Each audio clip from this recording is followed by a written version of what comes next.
Fine right Indrakumar ரொம்ப சுருக்கமாக நிறைவு. அதாவது நேரடியா தனக்கு எதிரான ஒரு படத்தை அனுமதித்துவிட்டு ரத்தம் சொட்ட சொட்ட எடுத்திருக்கக்கூடிய ஒரு கமர்ஷியல் மூவியை தடை செய்வதன் மூலமாக திமுகவும் பாஜகவும் கூட்டு அப்படின்னு சொல்றது இது ஏதோ கருவாட்டுல செஞ்ச சாம்பார் கூட்டு மாதிரி இருக்குது. சம்பந்தம் இல்லாத ஒரு கருத்தா இருக்குது.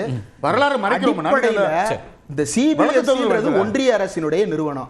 அதை இப்போ வரைக்கும் அவர் பேசின இடத்துல ஒன்றிய அரசை கண்டிக்கிறேன் சொல்லியிருக்கிறாரா? இல்ல. மத்திய அரசை கண்டிக்கிறேன் சொல்லியிருக்கிறாரா? இல்ல. எல்முருகனுக்கு கீழே இருக்கும் துறை செய்கிறதுனால சொல்லியிருக்கிறாரா? இல்ல. மலேசியால ஆடியோ லான்ச் அப்போதே விஜய் ஒரு வார்த்தை சொன்னாரு. மறுபடியும் சார் ஆடியோ லான்ச் சினிமா என்ன பண்ண அரசியல் களத்துல என்ன செய்வோம்ன்றத பத்தி பேசவே மாட்டாங்க. நாங்க ஆடியோ லான்ச்ல என்ன செய்வோம் தெரியுமா? ட்ரெய்லர் லான்ச்ல என்ன செய்வோம் தெரியுமா? டீசர் லான்ச்ல என்ன செய்வோம் தெரியுமா? இப்படியே பேசிக்கிட்டு இருக்காங்க. நாங்க கோடிக்கணக்கில் செலவு பண்ணோம்ன்றாங்க, 500 கோடின்றாங்க. அதுல விஜயினுடைய சம்பளம் எவ்வளவு?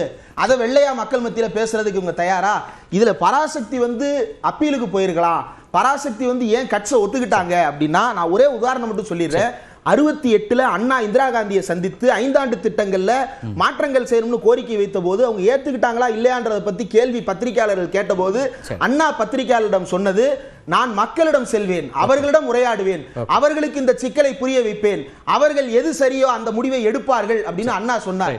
இன்றைக்கும் திமுக அதை தொடர்ந்து கடைபிடித்துக் கொண்டுதான் இருக்கு. ஆனா எதை பற்றியும் கவலை இல்லாமல் வீட்டுல படுத்து தூங்கி இருக்கிறார். ஜனநாயகன்னு பேர் மட்டும் வச்சுக்கணும். சரி பேசலாம், அது அவருடைய உரிமை. ஆனா நீதிமன்றத்துக்கு போயிருக்காங்க. அப்படி இல்ல சார், நீதிமன்றத்துக்கு போயிருக்காங்க. ஒரு வழக்கை எப்படி எதிர்கொள்ளணுங்கிறது அந்தந்த கட்சிகளோட அல்லது அந்த தலைவருடைய உரிமை தான். பாஜகவும் நானும் எதிரின்னு ஒரு நாடகத்தை நடத்தி காட்டுறாங்க, அவ்வளவுதான். ரைட், அந்த விமர்சனம் வைங்க. அது மங்காத்தா ஆட்டம் ஆடுறாங்க.